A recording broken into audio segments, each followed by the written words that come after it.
no primeiro livro de Samuel, no capítulo 28. Primeiro livro de Samuel, capítulo 28. Uma igreja que cresce, uma igreja que quer ser relevante na cidade, é uma igreja que precisa ter resposta aos dramas da cidade, às angústias mais profundas do coração do ser humano. E esse texto vai trazer para nós um dos assuntos mais complexos, talvez mais tensos, onde há uma enormidade de opiniões diversas,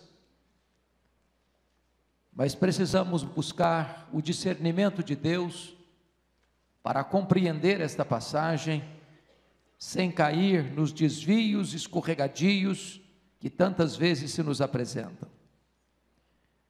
Se você tem o hábito de ter um papel e uma caneta na sua bolsa ou dentro da sua Bíblia, talvez seria bom você anotar algumas ideias.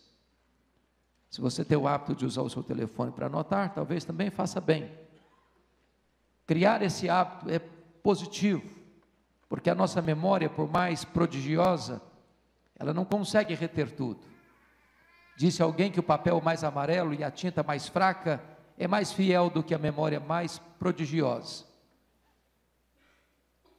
Então, com a Bíblia aberta, acompanhe a leitura, por favor, do capítulo 28 de 1 Samuel.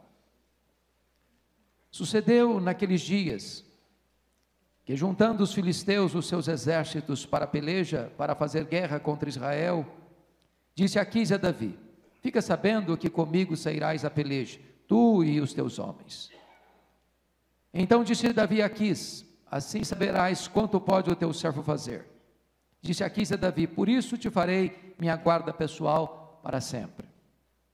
Já Samuel era morto, e todo Israel o tinha chorado e o tinha sepultado em Ramá, que era a sua cidade.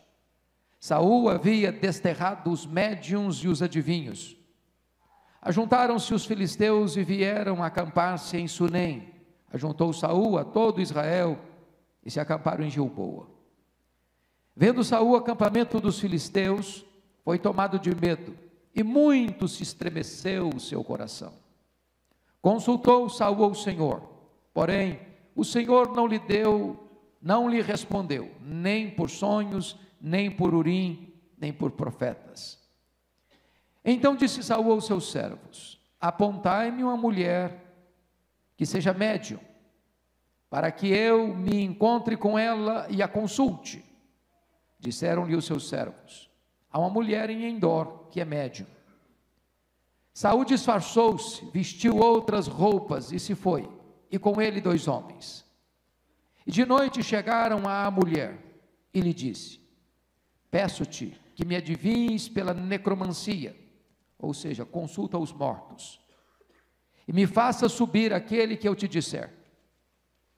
Respondeu-lhe a mulher: bem sabes o que fez Saul, como eliminou da terra os médiuns e os adivinhos. Por que, pois, me armas cilada da minha vida para me matares? Então Saul lhe jurou pelo Senhor, dizendo: tão certo como vive o Senhor, nenhum castigo te sobrevirá por isso. Então lhe disse a mulher: quem te farei subir? Respondeu ele: faze-me subir Samuel. Vendo a mulher Samuel, gritou em alta voz. E a mulher disse a Saul: por que me enganaste? Pois tu mesmo és Saul. E respondeu-lhe o rei: não temas, que vês? Então a mulher respondeu a Saul: vejo um Deus que sobe da terra. Perguntou ele: como é a sua figura? Respondeu ela: vem subindo um ancião e está envolto numa capa. Entendendo Saul que era Samuel, inclinou-se com o rosto em terra e se prostrou. Samuel disse a Saul: por que me inquietaste, fazendo-me subir? Então disse Saul: muito angustiado estou, porque os filisteus guerreiam contra mim, e Deus se desviou de mim, e já não me responde, nem pelo ministério dos profetas, nem por sonhos. Por isso te chamei, para que me reveles o que devo fazer. Então disse Samuel: por que, pois, a mim me perguntas, visto que o Senhor te desamparou e se fez teu inimigo?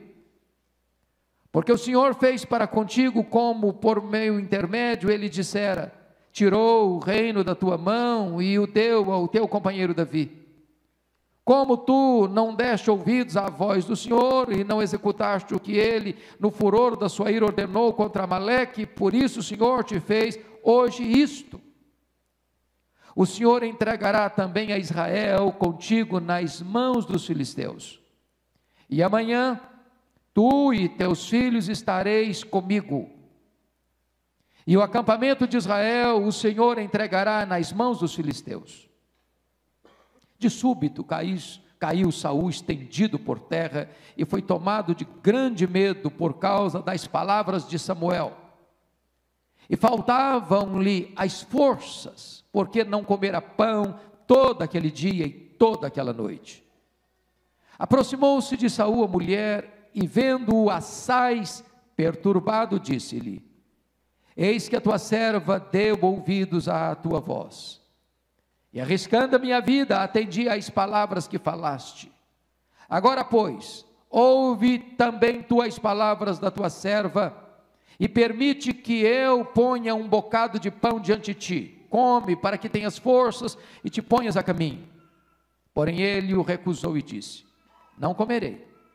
Mas os seus servos e a mulher o constrangeram, e atendeu. Levantou-se do chão e se assentou no leito. Tinha mulher em casa um bezerro cevado, apressou-se, matou, e tomando farinha, a amassou e cozeu em bolos asmos, e os trouxe diante de Saul, e de seus servos, e comeram.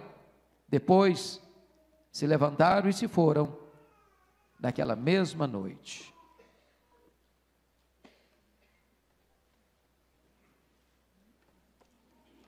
Eu gostaria de pensar com você sobre o seguinte tema: é possível os mortos se comunicarem com os vivos? É possível os mortos se comunicarem com os vivos? Meus irmãos, na década passada, nós lemos um livro que mexeu muito comigo, o livro de Mark Bubeck. E o título desse livro é Reavivamento Satânico. É chocante você pegar a palavra reavivamento e acrescentar a palavra satânico, porque parece que reavivamento é um termo nosso, cristão, que fala da obra do Espírito Santo, que traz alento para uma igreja que está fria, árida, seca.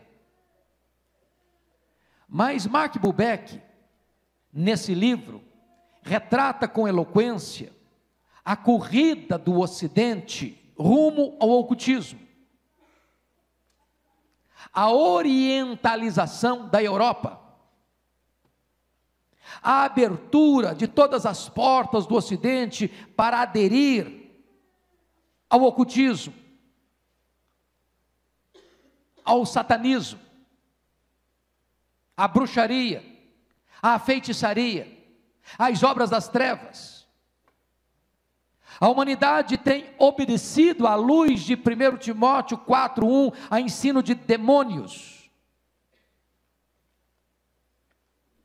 Eu não sei se vocês são apercebidos disso, essa alta corrida para o misticismo, a partir, por exemplo, do aspecto literário, e um dos mais famosos nessa área no Brasil, Paulo Coelho, por exemplo, cujos livros são apreciados no mundo inteiro, dentro dessa vertente mística.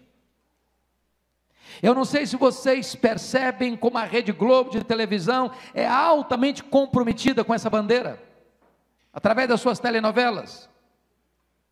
Eu não sei se vocês julgam esse fato, como Hollywood está deliberadamente comprometido com essa bandeira, nos seus filmes. Eu não sei se vocês visitam as livrarias dos aeroportos, onde talvez, quando você vai visitar a seção religiosa, o que você vê são as obras dessa linha de ocultismo, de feitiçaria. Você anda pelas ruas de São Paulo, nas avenidas, você vê placas e mais plaquinhas dependuradas nos postes das necromantes. Você olha muitos dos nossos políticos que não começam a campanha política sem ir primeiro fazer obras de feitiçaria. Muitos artistas que não gravam a música, ou não compõem a música, sem antes consultar espíritos para compor, e outros para cantar, e outros para se apresentarem nos palcos. Nós estamos vivendo essa cultura, vivendo e respirando essa cultura. E dentro dessa cultura, meus irmãos, entra uma questão que é a alma do ocultismo, do espiritualismo. É a consulta dos vivos aos mortos. E o viés é muito simples.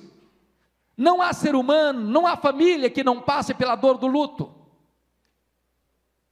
da saudade.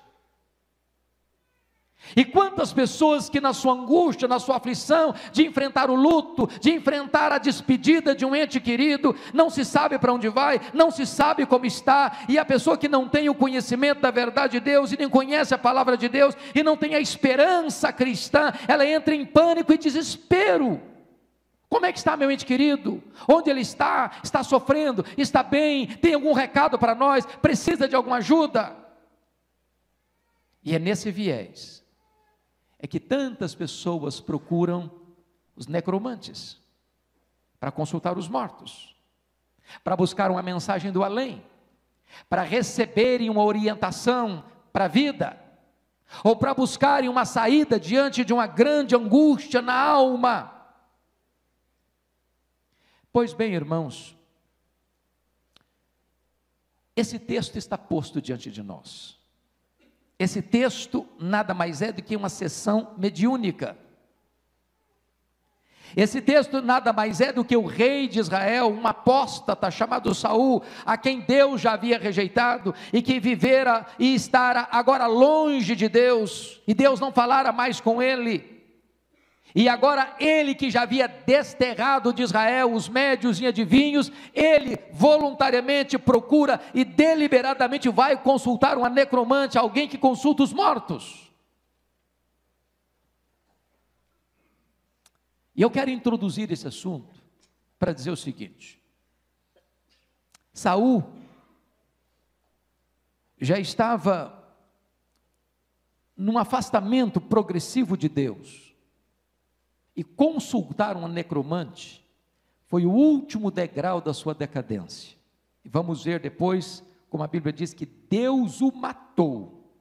Embora ele tenha cometido suicídio, mas Deus o matou porque ele consultou uma necromante. Foi o último estágio da degradação. Por que é importante dizer isso para a nação brasileira? Quando o país se rende a essa crença, quando os meios de comunicação de massa mais poderosos dessa nação proclamam essa crença, precisamos dizer a alto e bom som para o Brasil que isto é abominação para Deus.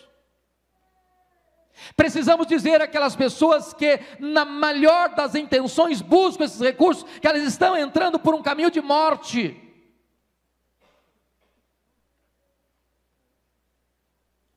Se você perceber no capítulo 13 deste livro, Samuel desobedece a Deus. Saul desobedece a Deus. E Samuel diz para ele: pois você rejeitou a Deus, Deus te rejeitou, e Deus vai levantar outra pessoa para ocupar o trono.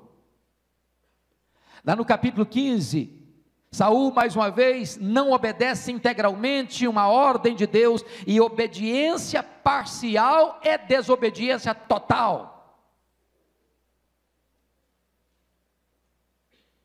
Chega um momento que depois de ser rejeitado por Deus, ele é tomado por um ciúme doentio de Davi, por causa de uma música que faz sucesso nas paradas de Israel.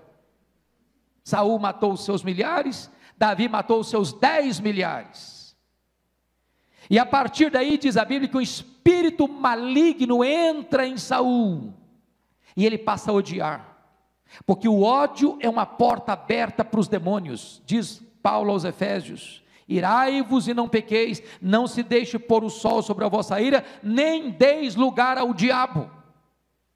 E agora este homem está tomado por um espírito maligno, agora o coração deste homem está cheio de ódio, agora o coração deste homem está cheio de inveja, agora este homem que rejeita Deus é rejeitado por Deus, e ele endurece o seu coração. É nesse momento, irmãos, que Deus não fala mais com ele. Ele consulta e Deus não fala mais com ele. Há um grande risco do homem rejeitar a Deus e chegar um momento em que Deus diz: basta, eu entrego você a você mesmo. E é nessa hora então que mais uma vez os filisteus vêm guerrear contra Israel.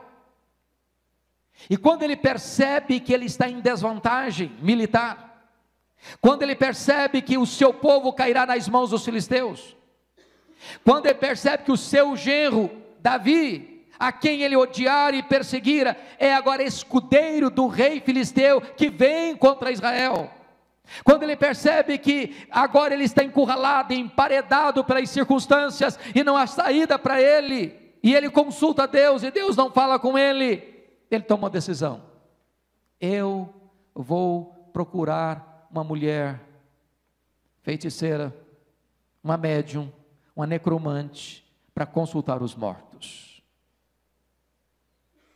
E aqui, para que você entenda a cena desse texto, eu quero levar a você a seguinte compreensão: que Saul estava sugestionado a cair nas malhas da necromancia. Se não, vejamos. Primeiramente, ele estava falido espiritualmente. Esse é o primeiro ponto. Por que ele estava sugestionado? Porque ele estava frágil espiritualmente. Olha comigo o versículo 6. Consultou Saul ao Senhor, porém o Senhor não lhe respondeu, nem por sonhos, nem por Urim, nem por profetas. Deixa eu dizer para você, não tem esse momento mais perigoso de que Deus falar, Deus exortar, Deus orientar, Deus advertir, e você tapar os ouvidos, e tapar os ouvidos, e tapar os ouvidos, e de repente Deus pode não ouvir mais. Fim da linha, fundo do poço, crise espiritual. Segundo lugar, ele estava no meio de uma grande crise psicológica, não apenas espiritual, mas psicológica. Olha o versículo 5 comigo.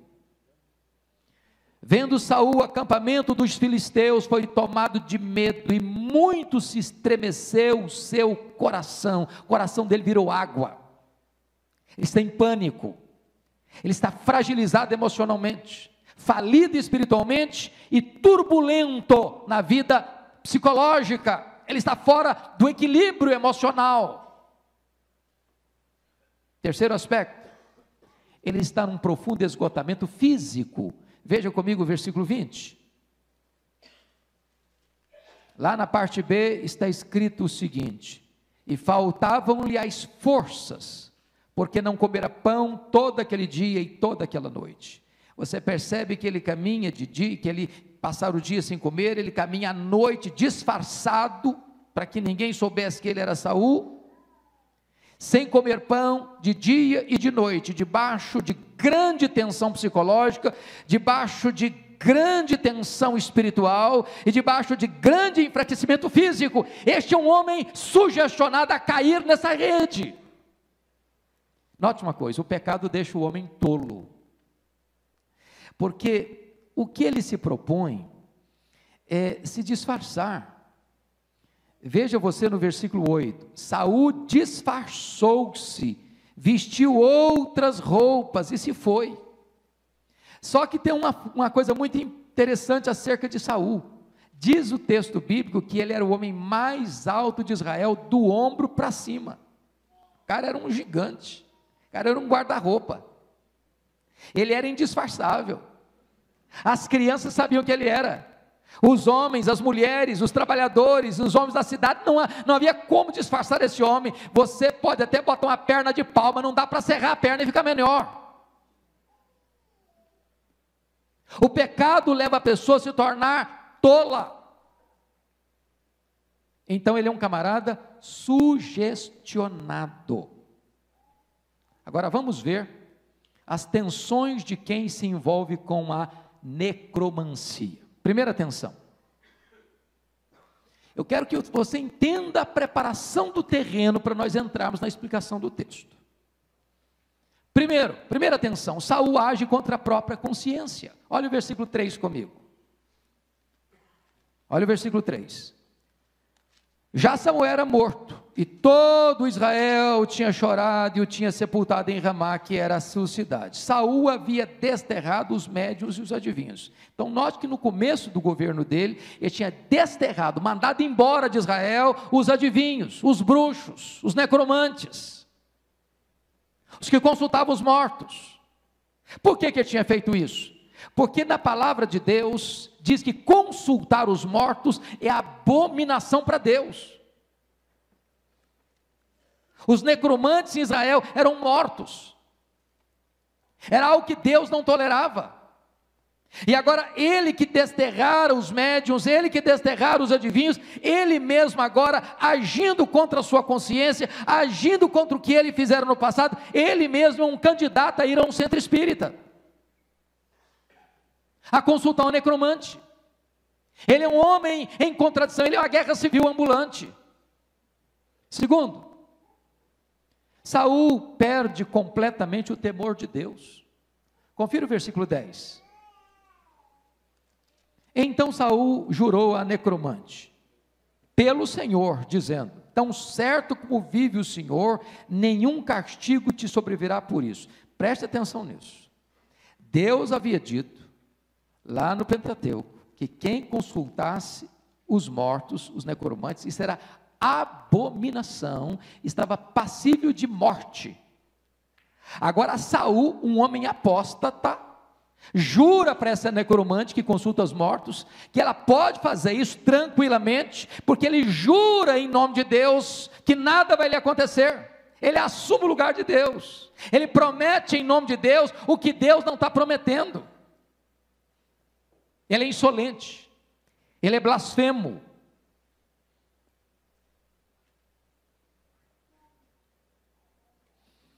Terceiro, olha comigo o versículo 8.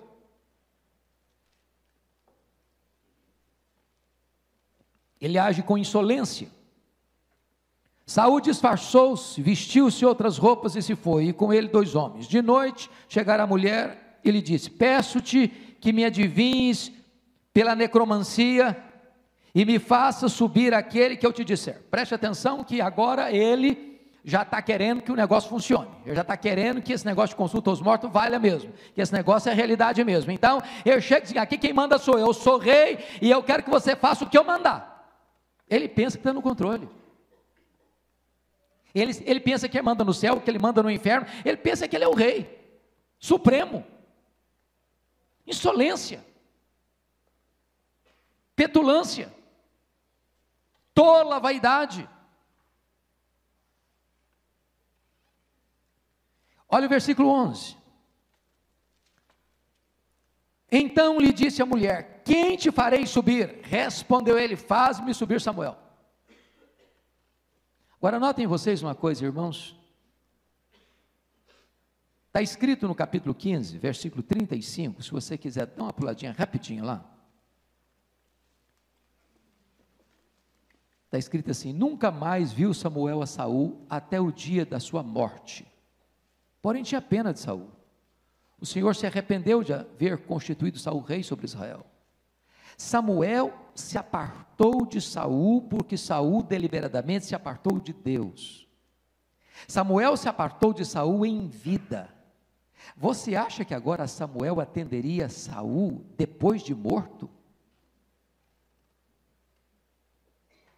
Note, por favor, o que está por trás.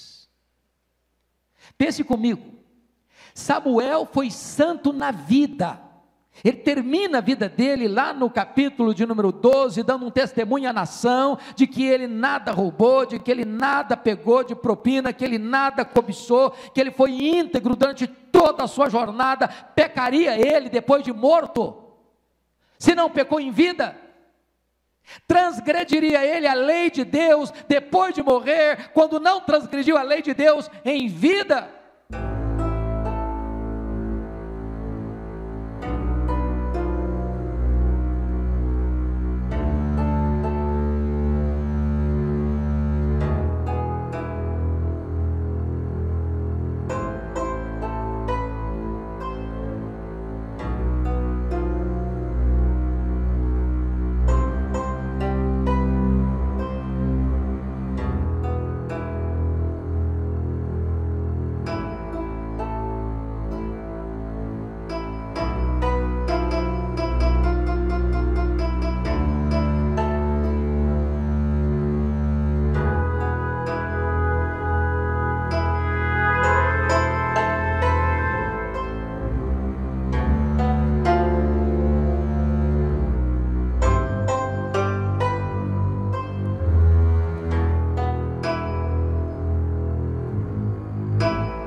Quarto lugar, Saul age com credulidade excessiva. Olha comigo versículos 12 a 14, preste atenção. Vendo a mulher a Samuel, gritou em alta voz, e a mulher disse a Saul: por que me enganaste, pois tu mesmo és Saul? Respondeu-lhe o rei: não temas, que vês? Então a mulher respondeu a Saul: vejo um Deus que sobe da terra. Perguntou ele: como é a sua figura? Respondeu ela: vem subindo um ancião, está envolto numa capa. Você pode ler o restante comigo, do versículo 14? Entendendo Saul que era Samuel, inclinou-se com o rosto em terra e se prostrou. Então note uma coisa, Saul não viu Samuel. O que você nota é um diálogo a partir daí com o suposto Samuel, com o Samuel do espiritismo, com o Samuel da necromancia, com o Samuel da médium, com o Samuel que foi forjado naquele ambiente de escuridão e trevas. Ele não viu. A descrição que a necromante faz de Samuel, qualquer criança faria. Samuel era a figura mais carimbada em Israel. Ele foi juiz, ele foi profeta, ele foi sacerdote durante a vida toda, desde a sua infância até a sua velhice. O pecado tira do homem o bom senso, o discernimento, a clareza de percepção. Sua credulidade era tola, pois sua fé estava morta. Então preste atenção, que ele está falando é com o suposto Samuel, não com Samuel, profeta de Deus. Quinto lugar, Samuel agiu com total desrespeito a Deus e a Samuel. Olha o versículo 15 comigo. Você pode ler o 15 comigo, por favor? Vamos juntos, como toda a igreja. Samuel disse a Saul: por que me inquietaste, fazendo-me subir? Então disse Saul: muito angustiado estou, porque os filisteus guerreiam contra mim, e Deus se desviou de mim, e já não me responde, nem pelo ministério dos profetas, nem por sonhos. Por isso te chamei, para que me reveles o que devo fazer. Ele está dizendo o seguinte: olha, Deus não quer falar comigo, mas eu quero que você fale. Apesar de Deus não querer falar comigo, eu preciso que você fale, eu quero que você fale, eu ordeno que você fale comigo, eu preciso da orientação. Mas Samuel era quem? Profeta de Deus. Então note você duas coisas: ele age com insolência contra Deus, porque Deus não falava com ele por meio de profetas, e Samuel era um profeta e queria que Samuel falasse com ele. E ele é insolente com Samuel, porque Samuel já não falava com ele em vida, falaria depois de morto. Será que Samuel se insurgiria para desafiar a Deus depois de morto? Então, como é que se interpreta esse texto? Disse para vocês no começo que esse texto não é simples, porque há muitas tensões. Você pode pegar homens de Deus que olham para esse texto e dizem uma coisa, outros dizem outra. Por exemplo, tem 3 interpretações básicas. A primeira delas é que esse texto é um embuste, que não apareceu nem Samuel verdadeiro, nem Samuel falso, que tudo isso aqui foi um teatro. Assim pensaram Álvaro Reis, grande ministro presbiteriano do passado. Assim pensou Júlio Andrade Ferreira, foi um historiador da nossa igreja. Outros pensam que não, foi Samuel mesmo, Deus permitiu que Samuel aparecesse ali. Quem defende essa tese?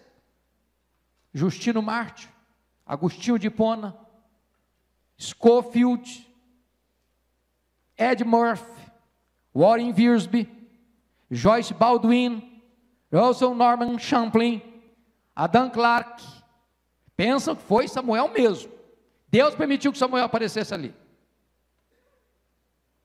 A terceira interpretação, e eu subscrevi essa e procurarei agora provar que esta tese é a verdadeira, é que o Samuel, profeta de Deus, não apareceu ali. Que esse diálogo com o suposto Samuel não é com Samuel da Bíblia, é com Samuel do Espiritismo, da necromancia. Assim pensaram Jerônimo, Tertuliano, Lutero, Calvino e tantos outros estudiosos da atualidade. Pois bem, eu gostaria então de elencar para vocês 9 argumentos para provar que não foi Samuel quem apareceu ali. Primeiro argumento: os mortos não se comunicam com os vivos, é o que a Bíblia ensina. Por exemplo, 2 Samuel 12, 23, quando nasceu aquele menino de Batseba, filho de Davi, o juízo de Deus veio sobre a casa de Davi, e Deus disse: esse menino vai morrer. Davi orou, Davi jejuou, Davi pediu a Deus, e o menino morreu. A despeito disso, conforme Deus falara. Quando o menino morreu, está escrito lá, Davi disse: eu irei a ele, mas ele não voltará a mim. O que Davi está dizendo? Que quem está vivo, um dia vai encontrar-se com aqueles que morreram. Se você é da família de Deus, você vai encontrar-se com os membros da família de Deus. Mas aqueles que partiram não voltam mais aqui para se comunicarem conosco. Pense comigo em Lucas 16, quando a Bíblia diz que o rico morreu e foi para o inferno. No inferno estava em tormento. E lá ele diz: pai Abraão, envia alguém na minha casa para avisar os meus irmãos para não virem para este lugar. Eles têm Moisés e os profetas, ouçam-nos. Eles têm a Bíblia, ouçam-nos. Não, pai Abraão, se alguém dentre os mortos for ter com eles, eles ouvirão, eles crerão. E a resposta foi: se eles não ouvem a Moisés e os profetas, ainda que alguém ressuscite dentre os mortos, eles não ouvirão. Note que Jesus, na parábola, não abre espaço para morto falar com vivo. Para que isso aconteça, Jesus disse que teria que ter o que primeiro? Ressurreição. Então morto não fala com vivo. Mas talvez você possa até argumentar o seguinte: eu já escutei, eu já li, alguém já me deu esse testemunho, que foi numa sessão espírita, e lá uma pessoa foi incorporada, e lá um espírito fulano, beltrano, ciclano, do parente, veio, falou com a voz da pessoa, mostrou detalhes da vida da pessoa, como aqui, esse falso Samuel contou detalhes do que Samuel fizera. Sabe por quê, irmãos? Depois de Deus, ninguém conhece mais você e eu do que o diabo e os seus demônios. Ninguém.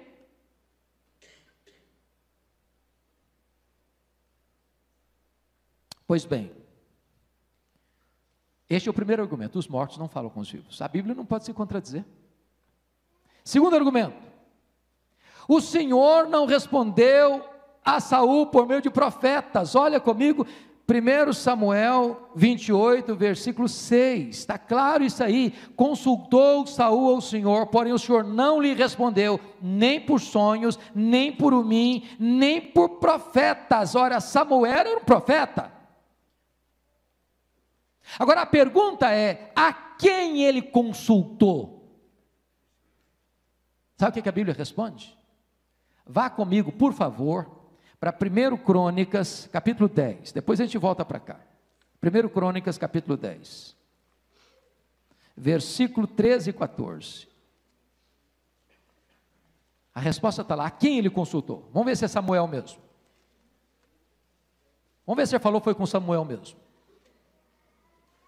1 Crônicas 10, versos 13 e 14. Está escrito aí. Você pode ler comigo? Vamos juntos?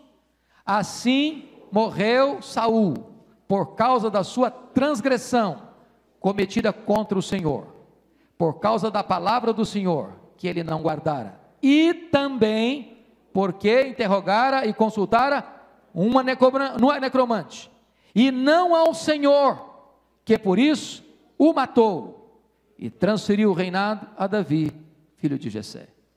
A Bíblia diz que Deus matou Saul, porque ele consultou quem? Uma necromante. Essa era a ordem de Deus lá no Velho Testamento, no Pentateuco. Quem consultaram necromantes será morto. Era abominação para Deus. Então não consultou. O Senhor não respondeu a Saul por meio de profetas. Se fosse Samuel, Deus teria respondido por meio de profetas, porque nenhuma profecia é dada a não ser da parte de Deus. Terceiro argumento, não há mudança de atitude de uma pessoa depois que ela morre. O irmão, quem morreu piedoso, não transgride mais depois de morrer. Quem morreu ímpio, não fica santo depois da morte. Ora, se Samuel era um homem de Deus, e era, se ele morreu, para onde ele foi? Estar com o Senhor. Para estar com o Senhor, ele foi glorificado. A Bíblia diz em Hebreus que aqueles que sobem para o Senhor são aperfeiçoados para entrarem na glória. De tal forma que quem já está lá no céu, quem já está na glória, quem já foi glorificado, não pode mais dar marcha ré e pecar contra Deus. Como Samuel, em glória, poderia voltar a uma sessão mediúnica, conspirar contra Deus, pecar contra Deus e fazer aquilo que era abominação para Deus. Aliás, Samuel chegou a dizer, no capítulo 15, versículo 23, deste livro de Samuel, em relação ao próprio Saul, que o pecado da rebelião é como feitiçaria. O Samuel que vivera santamente, seria um feiticeiro depois de morrer? Não faz sentido, é incoerente, absolutamente incoerente. Quarto argumento: uma pessoa salva não pode se corromper depois da morte. Não pode. Sabe por quê? Sabe o que a Bíblia diz? O que é morrer para um crente? 2 Coríntios 5,8 é deixar o corpo e habitar com o Senhor. O que é morrer para um crente? Filipenses 1,23 é partir para estar com Cristo, o que é incomparavelmente melhor. Então note você que Samuel já estava na presença de Deus. Portanto, ele não poderia dar marcha ré e pecar contra Deus. Quinto argumento: o descanso dos salvos não pode ser interrompido. É isso que está em Apocalipse 14, 13. Bem-aventurados são aqueles que morrem no Senhor, para que descansem das suas fadigas. Como é que uma sessão mediúnica, uma sessão espírita, para atender um rei apóstata, para atender ao clamor de uma necromante, pode arrancar alguém lá da presença de Deus, para vir atender uma sessão mediúnica? É uma conspiração contra toda a verdade divina. Sexto argumento: os que praticam a necromancia não serão salvos, a não ser que se arrependam. É o que está escrito na Bíblia. Apocalipse 21, 8 diz que os feiticeiros serão lançados no lago do fogo. A Bíblia diz em Apocalipse 22, 15, que os feiticeiros ficarão fora do céu. A Bíblia diz em Gálatas 5, versículos 19 e 20, que a feitiçaria é obra da carne, e os que tais coisas praticam não herdarão o reino de Deus.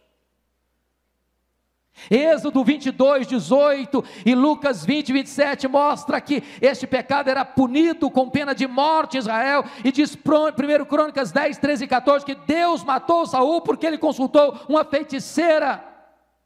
Então, como se quem pratica esta obra da carne não pode ser salvo, a não ser que se arrependa? Samuel teria feito isso, mesmo depois de glorificado. Não faz sentido? Sétimo argumento: os salvos estão no céu e não no abismo. Preste atenção nisso. Vamos voltar lá para 1 Samuel 28 para você entender isso. Olha a pergunta da mulher, versículo 11, 28, 11. Perguntou a mulher a Saul: quem te farei subir? Respondeu ele: faze-me subir, Samuel. Agora pergunta a você: quando um salvo morre, para onde ele vai? Para o abismo ou para o céu? Se fosse o Samuel da Bíblia, ele tinha que descer e não subir.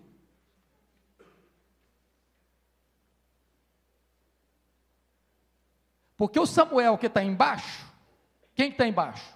É o corpo dele ou o espírito dele? Quem foi sepultado? Quem é que foi sepultado? Foi o corpo ou a alma dele? É o corpo. O corpo virou o quê? Pó.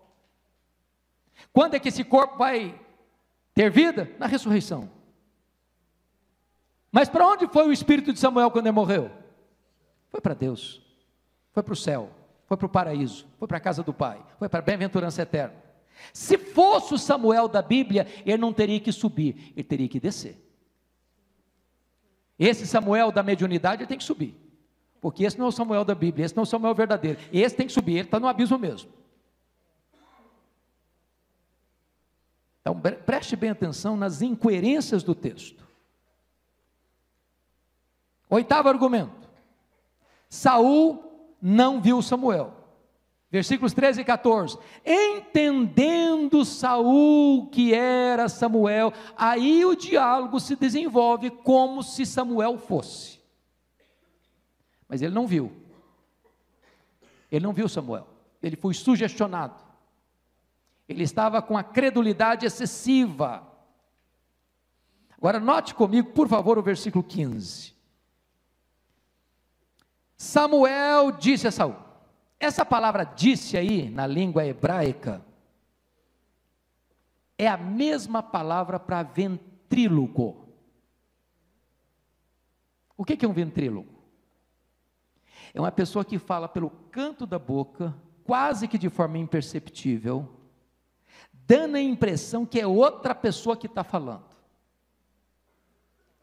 Olha como Deus, sendo o autor da Escritura e sábio, e sabendo que esse texto passaria por todas essas dificuldades de interpretação, nos ajuda a encontrar o caminho da correta hermenêutica, da correta interpretação.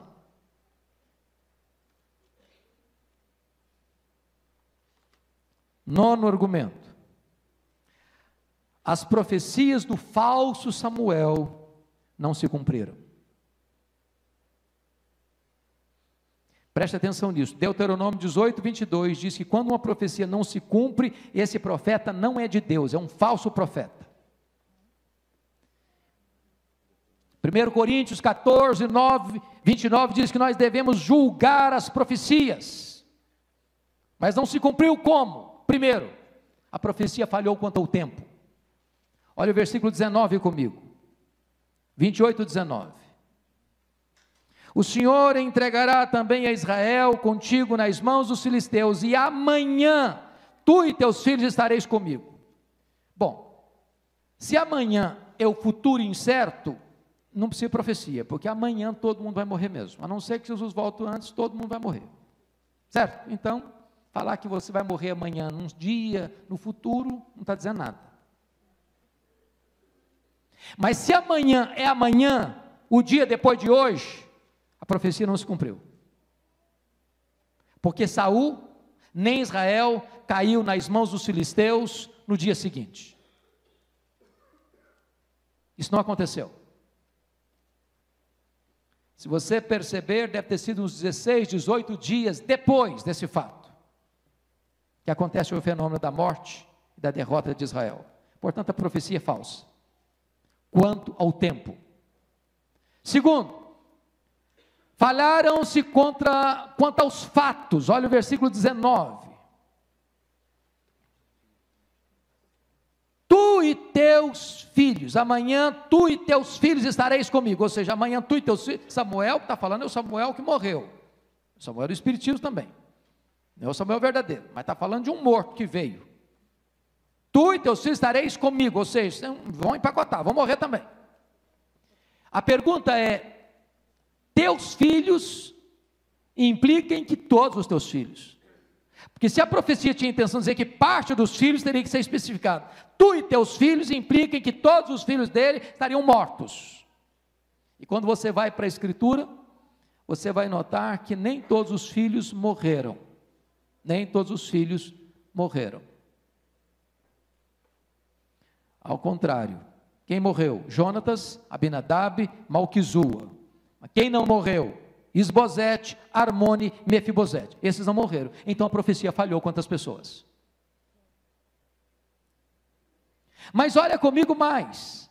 A profecia do falso Samuel falhou também quanto ao fato, porque o versículo 19 diz o seguinte: o Senhor entregará também a Israel contigo nas mãos dos filisteus. Saul não morreu nas mãos dos filisteus. Saul se matou, ele cometeu suicídio. Antes do exército filisteu chegar, ele enfiou sua espada dentro dele mesmo. E ele estava ainda com cãibras, aí todo atormentado, na ânsia da morte, quando o amalequita, por ordem de Saul, acaba de matá-lo. Ele não caiu nas mãos dos filisteus, ele caiu nas suas próprias mãos. Portanto, a profecia do falso Samuel errou quanto aos fatos. Finalmente, a profecia do falso Samuel errou também quanto ao lugar para onde Saul foi. Olha o versículo 19, de novo. O Senhor entregará também a Israel contigo nas mãos dos filisteus, e amanhã tu e teus filhos estareis comigo. Agora preste atenção aqui. Se eu estou falando do verdadeiro Samuel, onde está o verdadeiro Samuel? No céu. Quem era Saul? Um homem ímpio, um homem rebelde, um homem apóstata, que Deus o matou por causa da sua feitiçaria, e que não há nenhuma evidência na Escritura de que ele tenha se arrependido. Então, se fora o verdadeiro Samuel, eu não estaria com ele, estaria em outro lugar. Porém, a profecia se cumpriu nesse ponto. Porque é muito provável que Saul foi exatamente estar onde estava o falso Samuel, para o abismo. Diante disso, irmãos, nós só temos uma conclusão. Quem apareceu naquela sessão mediúnica foi um Samuel inventado, forjado, criado pelo inimigo, pelo enganador, pelo farsário, por aquele que veio para ludibriar as mentes e cegar as mentes.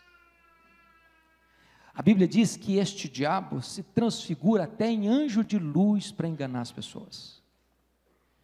E sabe, irmãos, numa cultura tão tomada pelos meios de comunicação de massa, pela literatura, pelo cinema, pela mentalidade popular, se você perceber, no último IBGE, descreve a queda do catolicismo romano e do espiritismo do ponto de vista de estatística, mas do ponto de vista de crer na reencarnação, e todas as doutrinas espíritas recrudesceu isso. E a igreja evangélica precisa trazer uma resposta para a nação brasileira, que o caminho de Deus não é esse caminho. Deus tem para as pessoas não um falso consolo, o verdadeiro consolo, a verdadeira vida, a salvação eterna. Nós não temos que consultar os mortos, nós temos que consultar a Deus e a sua palavra. Aqueles que se desviam, nós precisamos entender isso. Não se desvia para a direita, não se desvia para a esquerda, mas se você se desviar para a direita ou para a esquerda, Deus dirá para você atrás de você: este é o caminho, andai por ele. Jesus é o caminho, e só por meio dele nós temos vida, nós temos segurança, nós temos paz, nós temos bem-aventurança eterna. Eu quero orar com vocês. Curva a sua fronte, feche os seus olhos, por favor.